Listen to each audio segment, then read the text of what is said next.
क्या मुस्लिम लोगों को देश से बाहर रखने का मास्टर प्लान चल रहा है?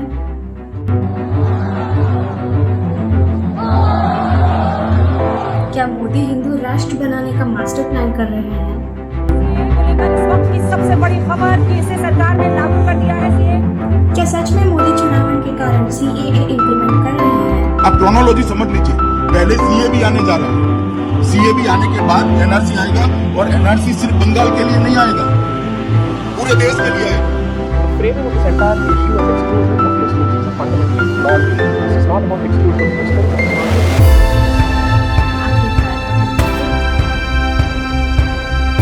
आज तक भारत में इल्लीगली पाकिस्तान, बांग्लादेश और अफगानिस्तान से माइग्रेंट हुए थे। इसमें से कई लोग इल्लीगल काम करते आ रहे थे। इनको गलत तरीके से इस्तेमाल किया जा रहा था। इसी कारण भारत सरकार इनको एक आइडेंटिटी देना जरूरी समझकर सीएए को 11 मार्च 2024 को लागू किया। सिटीजनशिप अमेंडमेंट एक्ट एक ऐसी एक्ट जो भारत के बाहर लोगों को भारत की सिटीजनशिप देने का काम करती है।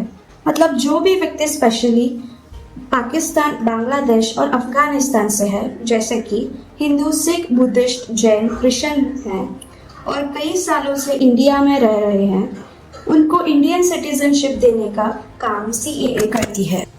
लेकिन कांग्रेस बोलता है कि सीएए को सिर्फ वोट पाने के लिए इम्प्लीमेंट किया गया है।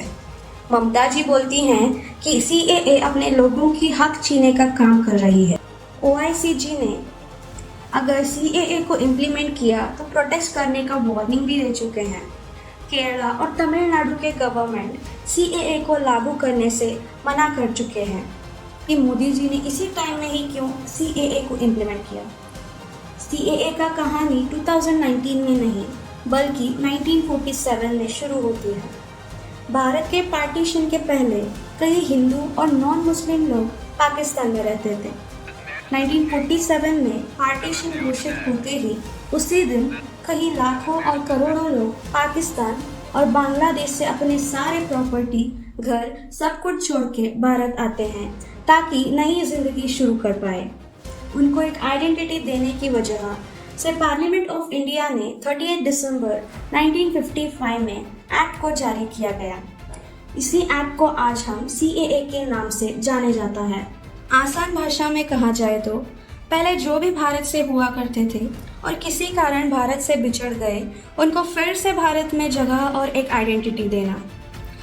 ये हुआ तो 1955 में था, लेकिन सब एलिगेशन मोदी के ऊपर क्यों लग रही है? क्योंकि इस एक्ट को 2019 में थोड़ा चेंज करके उसको मोदी जी की सरकार लागू करने की आदेश दी थी। क्या इसीलिए अपोजिशन इतनी गला फाड़ रही है? आखिरकार ऐसे क्या है 2019 वाला अमेंडमेंट में? Well, the answer is here. पहले 1955 में सीएए का एक्ट तो ज़रूर लाया गया था। जो भी बांग्लादेश, अफगानिस्तान और पाकिस्तान से आए गए रेफ्यूजीज को एक आइडेंटिटी दिलाना, लेकिन कोई भी कास्ट को स्पेसिफाई नहीं किया गया था। लेकिन 2019 में अमेंडमेंट किया गया था कि ओनली नॉन मुस्लिम माइनॉरिटी को specifically Hindu, Sikh, Buddhist, Jain, Parsi and Christian minority from Pakistan, Afghanistan और Bangladesh, note this word, minority from Pakistan, Afghanistan और बांग्लादेश से हैं, उनको ही सीएए के द्वारा फास्ट ट्रैक सिटीजनशिप दिलाने का अमेंडमेंट 2019 में की जाती है। आप सोचते होंगे कि सिर्फ मुस्लिम लोगों को ही क्यों बाहर रखा गया है, वो भी आ सकते थे ना?